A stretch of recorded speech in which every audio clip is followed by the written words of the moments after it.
স্বাগত জানাচ্ছি আরটিভির সংবাদে। আপনাদের সঙ্গে আছি আমি পপি আক্তার।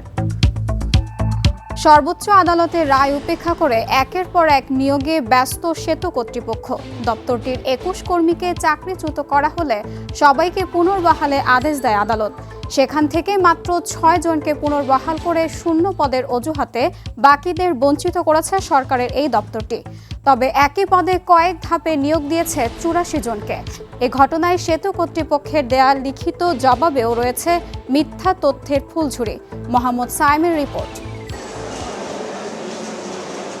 আদালতের বারান্দায় মানিক মিয়ার এই ছোটাছুটি ২ যুগেরও বেশি সময়ের। যমুনা ভঙ্গি সেতু কর্তৃপক্ষ আমাদেরকে নিয়োগ দিছিল। নিয়োগ দেওয়ার পরে আমাদেরকে ২০০১-এর বাতিল করছে। বাতিল করার পরে আমরা হাইকোর্ট, সুপ্রিম কোর্টের আপিল বিভাগ আমরা রায় পাইছি। রায় পাওয়ার পরেও ৬ জনকে নিছে, আমাদেরকে নিচ্ছে না, তাল বাহানা করে। ২০০১ সালে তরুণ মানিক মিয়া এমএলএসএস পদে চাকরি নিয়েছিলেন যমুনায়। পরে একই সালে নিয়মিত করা হয় তিনি সহ ২১ কর্মীকে, কিন্তু মাত্র ৭ মাসের মধ্যেই চাকরিচ্যুত করা হয় তাদের। পরে আদালতে রিট পিটিশন করেন তারা। রায় হয় চাকরি পুনর্বহালের। এরপর রায়ের বিরুদ্ধে আপিল করে সেতু কর্তৃপক্ষ, সেখানেও হারে তারা। এভাবে সব আদালতেই তাদের চাকরি বহাল রেখে রায় প্রকাশ করলেও তা বাস্তবায়ন করেনি সেতু কর্তৃপক্ষ। সুপ্রিম কোর্ট যে রায় পাইলাম, সে রায়টাও তারা ছুঁড়ে ফেলে দেয়, কাঁঠাল পাতার মতো আর কি। তা এখন আমরা কোর্টের রায় পাওয়ার পরেও যদি আমাদেরকে ছুঁড়ে ফেলে, তাহলে আমরা কোথায় যাব? আমরা এ বিষয়ে কথা বলতে রাজি হয়নি সেতু কর্তৃপক্ষের কোনো কর্মকর্তা। তথ্য চেয়ে আবেদন করা হলে দেন মিথ্যা তথ্যে ভরা সাফাই জবাব। তারা দাবি করেন শূন্য পদ না থাকায় ৬ জনের চাকরি পুনর্বহাল করে বাকিদের নেওয়া সম্ভব হয়নি এবং রায় পরবর্তী নিয়োগে চাকরিচ্যুতরা আবেদন না করায় তাদের নেওয়া যায়নি। অথচ ২০১৫ সালের এই নিয়োগে তাদের স্বাক্ষরিত আবেদন অস্বীকার করা হয়। যেখানে কোর্টের সর্বোচ্চ রায়ে ৮ জন চাকরি করতেছেন, তো সেখানে আমাদেরকে কেন পুনর্বহাল করা হলো না? তার পরিপ্রেক্ষিতে শূন্য কোটা তো একাধিকবার লোক সেতু বিভাগ নিয়োগ দিলেন। ভুক্তভোগীরা বলছেন চাকরিচ্যুতির পর থেকে নিয়োগ বিজ্ঞপ্তির প্রকাশ পেলেই আবেদন করেছেন তারা, কিন্তু নতুন লোক নিয়োগেই ব্যস্ত ছিল সেতু কর্তৃপক্ষ। আমাদেরকে নিয়োগ খালি থাকার পরেও নিয়োগ দিচ্ছে, কিন্তু আমাদেরকে অ্যালাউ করতেছে না। আইনজ্ঞরা বলছেন বাধ্য না হলে আদালতের আদেশ মানতে গড়িমসি করে আমলারা। আবার আদালতে যেতে হবে যে আমার আদেশ মানছেন না, আদালত অবমাননা, তারপরে রুল জারি হবে, তারপর তাকে পার্সোনাল এপিডেন্স দিলে কোর্ট আসার পরে বলবে যে আপনি নিয়োগ দিবেন না, আপনার বিরুদ্ধে ব্যবস্থা নেব। ওই রকম একটা চরম পর্যায়ে যাওয়া ছাড়া অধিকাংশ ক্ষেত্রে আমাদের প্রশাসনের ক্ষেত্রে আমরা দেখি তারা সেটা চূড়ান্তভাবে মানতে চায় না বা মানেন না। এটা একটা আমাদের কালচার হয়ে গেছে।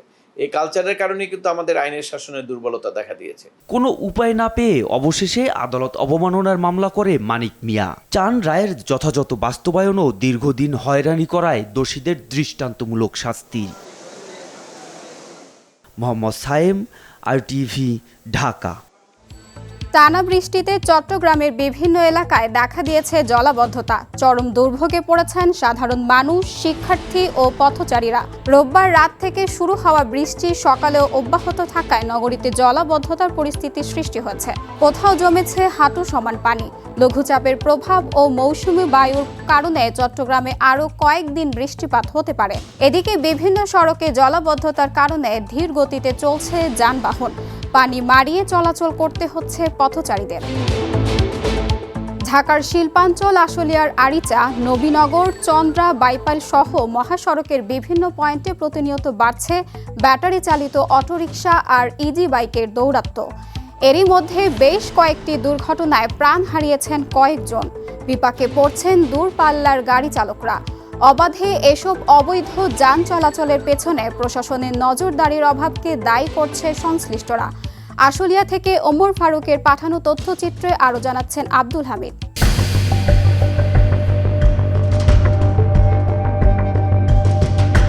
নিয়মনীতির তোয়াক্কা না করে প্রশাসনকে বুড়ো আঙুল দেখিয়ে এভাবেই আশুলিয়ার ঢাকা রিচা, নবীনগর, চন্দ্রা ও বাইপাইল আবদুল্লাপুর মহাসড়কে দাপিয়ে বেড়াচ্ছে ব্যাটারি চালিত অটোরিকশা আর ইজি বাইক। মহাসড়কের বিভিন্ন পয়েন্টে দুপাশে স্ট্যান্ড বানিয়ে রাখা হয়েছে অটোরিকশা। বেশিরভাগ সময়ই উল্টো পথে চলছে এসব অবৈধ যান। দূরপাল্লার যানবাহনের সঙ্গে প্রায় ঘটছে সংঘর্ষ। পুলিশের চোখের সামনে চলাচল করলেও কার্যকর ব্যবস্থা না নেওয়ায় ক্ষুব্ধ যাত্রী ও চালকরা। কোনো সময় লুকিং গ্লাস বাধা দেয়, ভাঙ্গা দিয়ে আরো ওদেরই পাওয়ার বেশি। উল্টা দিক দিয়ে বেশি আসে, এসে জাম বাধা দেয় রাস্তা। ওই জামে আমাদের পরে থাকতে হয় ঘন্টার পর ঘন্টা। দুর্ঘটনার শিকার হলে, অ্যাক্সিডেন্ট হইলে তাদের ফ্যামিলিগত দিক দিয়েও অনেক বিভ্রান্তির ভিতরে পড়ে যায়। মূলত অটোটা কন্ট্রোলে থাকলেই বেশি ভালো। এই লাইনে যদি অটোরিকশা চলে, ডান দিক থেকেও আসে বাম দিক থেকেও আসে, এই কারণে আমাদের আমরা যারা পথচারী তাদের অনেক সমস্যা হয়। তবে পেটের দায় ঝুঁকি নিয়ে মহাসড়কে চলাচল করতে হচ্ছে বলে জানান অটো চালকরা। হাইওয়ে রাস্তায় তো আসতে চাই না, যাত্রীর চাপের কারণে আসে। রোডের মধ্যে গাড়ি চলে হাই পুলিশে 2600 টাকা জরিমানা হয়, আবার কিছু পরে আবার ধরে আবার 2600 টাকা নেয়। এটা তো সরকারের ঠিক না। সাইডে যদি আলাদা একটা লেন থাকে তাহলে আমাদের মনে হয় একটু ভালো হয়, সুবিধা হয়। আমরা তো গরিব মানুষ, চলতে হবে যেভাবে হোক। এদিকে হাইওয়ে পুলিশ বলছে মহাসড়কে 3 হুইলার চলাচল বন্ধে অভিযান চালালেও জনবল সংকটে পুরোপুরি নিয়ন্ত্রণ করা যাচ্ছে না। আমরা মনে করি এটা একটা সমন্বিত উদ্যোগ প্রয়োজন। তবে আমরা চেষ্টা করি এগুলোকে মোটামুটি নিয়ন্ত্রণে রাখার চেষ্টা করি, কিন্তু আসলে আমরা এটাতে সফলকাম হতে পারছি না। মহাসড়কে অটোরিকশা চলাচল সম্পূর্ণ নিষিদ্ধ থাকলেও মানছেন না চালকরা।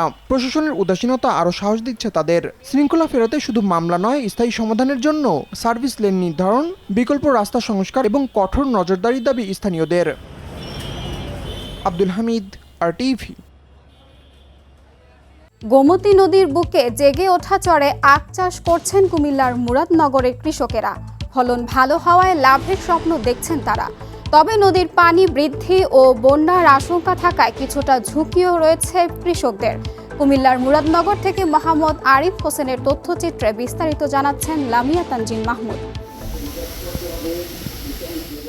কুমিল্লার মুরাদনগরের গোমতী নদীর চর, নদীর পলি আর চরের উর্বর মাটিতে 130 একর জুড়ে আখ চাষ করছেন এখানকার কৃষকেরা। অন্যান্য অনেক ফসলের তুলনায় লাভের সম্ভাবনা থাকায় প্রতি বছরই নতুন করে আখ চাষে আগ্রহী হচ্ছেন অনেকেই। আখের পাশাপাশি বিভিন্ন শাকসবজিও আবাদ করতে পারায় সুযোগ তৈরি হচ্ছে একই জমি থেকে একাধিক ফসল উৎপাদনের।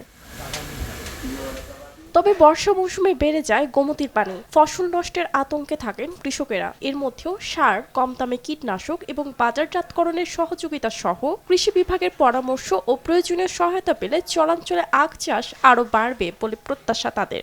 এখানে বেলে দোআঁশ মাটি, তো তার জন্য এখানে আখ চাষটা খুব সুন্দর হয়। আর এছাড়া আখ চাষের আগে আপনার শাকসবজি উৎপাদন হয়, বেগুন হয়, টমেটো হয়, ঠিক আছে, ফুলকপি হয়।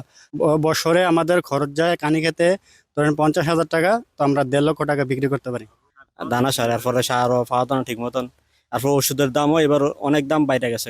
আগে যে ওষুধ নিয়ে আনতে পারতাম 200 টাকা, আর হে অনেক হয়েছে 400 টাকা। কৃষকদের জন্য নিবেদিত আছে কৃষি বিভাগ, জানালেন এ কর্মকর্তা। মুরাদনগর উপজেলা থেকে আমরা প্রতিনিয়ত তাদেরকে পরামর্শ দিয়ে যাচ্ছি, বিশেষ করে সিড ট্রিটমেন্ট থেকে শুরু করে রেড ড্রাফট অফ সুগার কেন যেন দমন করা যায়। এছাড়াও গত অর্থ বছরে আমরা 10 বিঘা জমিতে আখের প্রণোদনা দিয়েছি। আশা করছি এর আবাদ আরও বৃদ্ধি পাবে। সরকার থেকে যদি প্রণোদনা আরও বৃদ্ধি করা হয়, আখের চাষিরা উপকৃত হবে বলে আমি মনে করি। কৃষকদের হাতের ছোঁয়ায় গোমতীর পতিত চর এখন সম্ভাবনার নতুন ঠিকানা, আর সে সম্ভাবনায় হাসি ফুটিয়েছে মুরাদনগরের চরাঞ্চলের কৃষকদের মুখে। লামিয়া তানজিন মাহমুদ, RTV। দিনাজপুরে এক রাতে কেটে ফেলা হলো একটি সরকারি বনের প্রায় 3000 গাছ। সেই রাতে গাছের গুড়া উপড়ে ট্রাক্টর দিয়ে চাষ করা হয়েছে বনের জমি। এমন গুরুতর অভিযোগ উঠেছে স্থানীয় মঞ্জুর আলী নামে এক ব্যক্তির বিরুদ্ধে। তবে অভিযুক্তের দাবি, ব্যক্তি মালিকানাধীন জমিতে জোরপূর্বক বাগান তৈরি করেছিল বন বিভাগ। দিনাজপুরের হিলি প্রতিনিধি আব্দুল আজিজের পাঠানো তথ্যচিত্রে বিস্তারিত জানাচ্ছেন সাকিব আল হাসান। 4 বছর আগে দিনাজপুরের নবাবগঞ্জ বনভিটের আওতাধীন এই ভূমিতে সামাজিক বনায়নের আওতায় প্রায় 3000 বিভিন্ন জাতের গাছ রোপণ করে বন বিভাগ। সম্প্রতি এক রাতের ব্যবধানে গাছগুলো কেটে সাবার করে স্থানীয় মঞ্জুর আলী নামের এক ব্যক্তি। জমি দখলে নিতে সেই রাতে সম্পূর্ণ ভূমি ট্রাক্টর দিয়ে চাষ করেন মঞ্জুর। প্রতিরোধ করতে গেলে বন বিভাগের লোকজনের ওপর হামলা চালায় মঞ্জুর আলীর লোকজন। আমরা উপকারভোগী হিসেবে ওনাকে আমরা মঞ্জুরকে নিষেধ করতে গেলে সে মারামারি এবং হুমকি ধামকি দিয়ে থাকেন। উনি বলে যে আমার কাগজ আছে, কিন্তু এই কাগজের ব্যাপারে 5-7 দিন বসার কথা, কাগজ দেখার কথা, সে কোনো কাগজ দেখাতে পারেনি। এটা আমাদের কিন্তু আসলে গ্যাজেটভুক্ত জায়গা, সরকারি গ্যাজেটভুক্ত জায়গা এবং সংরক্ষিত এলাকা। 85 সালে গ্যাজেট অন্তর্ভুক্ত হচ্ছে। এ ঘটনায় সরকারি সংরক্ষিত বন ধ্বংস ও জবরদখলের অভিযোগে অভিযুক্ত মঞ্জুর আলীর বিরুদ্ধে মামলা দায়ের করে বন বিভাগ। কিন্তু সেই কাজটা নিয়মিত করে আসছে। এইভাবে প্রায় সে আমাদের বনবাগানের 3000টি চারা নষ্ট করেছে। আমরা এর বিরুদ্ধে আমাদের আইনগত ব্যবস্থা গ্রহণ করেছি। তবে সব অভিযোগ অস্বীকার করেন অভিযুক্ত মঞ্জুর আলী। আমি বোনের জায়গা দখল করিনি, আমার জায়গা আমি করছি 20 সালে। এই তখন বিড অফিসাররা গাছ লাগালছিল, জোর পড়বে, আমি ওখানে বাধা দিয়েছিলাম, আমি পারিনি কেউ তারাকে। সরকারি বনভূমি রক্ষা আর সাধারণ উপকারভোগীদের নিরাপত্তার স্বার্থে দ্রুত ও সুষ্ঠু তদন্তের মাধ্যমে আইনি নিষ্পত্তির দাবি স্থানীয়দের। সাকিব আল হাসান, RTV। কানিজিয়ার নস্টালজিয়ায় মাতল ঢাকা, আর তার কথায় নতুন করে স্বপ্ন দেখতে শুরু করলো বাংলাদেশের ফুটবল। আর্জেন্টিনার ফুটবল কিংবদন্তি ম্যারাডোনার এক সময়ের সতীর্থ ক্লাউদিও কানিজিয়াকে কাছে পেয়ে উচ্ছ্বসিত বাংলাদেশের ফুটবল ভক্তরা। খুদে ফুটবলারদের দিলেন সাফল্যের মন্ত্র, শোনালেন ম্যারাডোনার সঙ্গে কাটানো সোনালি সময়ের গল্প, আর বাংলাদেশের ফুটবল নিয়েও দেখালেন বড় স্বপ্ন, একদিন বিশ্বকাপ খেলবে বাংলাদেশ। বিস্তারিত কাজী মাহিম হাসানের রিপোর্টে। ফর্টিসের সবুজ ঘাসে শেষ বিকেলের বৃষ্টি, মেঘলা আকাশ, চারপাশে খুদে ফুটবলারদের উচ্ছ্বাস। সেই উচ্ছ্বাসের কেন্দ্রে দাঁড়িয়ে আর্জেন্টাইন ফুটবলের এক জীবন্ত কিংবদন্তি ক্লাউদিও কানাজিয়া। এক সময় যার দুর্দান্ত গতি আর সোনালী চুলের ঝলকে মাত্র বিশ্ব ফুটবল। 90-এর বিশ্বকাপে যিনি হয়ে উঠেছিলেন আর্জেন্টিনার অন্যতম ভরসা, সেই কানিজিয়াকে সামনে পেয়ে ঢাকা ইন্টার স্কুল চ্যাম্পিয়ন্স লিগের সমাপনী যেন রূপ নেয় স্মৃতির এক বিকেলে। বৃষ্টি বিঘ্নিত ফাইনালে বাংলাদেশ ইন্টারন্যাশনাল টিউটোরিয়ালকে হারিয়ে শিরোপা জেতে নৌবাহিনী কলেজ। ম্যাচ শেষে চ্যাম্পিয়নদের হাতে ট্রফি তুলে দেন কানিজিয়া। তিনি শুধু ট্রফি নয়, তরুণ ফুটবলারদের দিয়ে গেলেন আরও বড় এক উপহার, স্বপ্ন দেখার সাহস।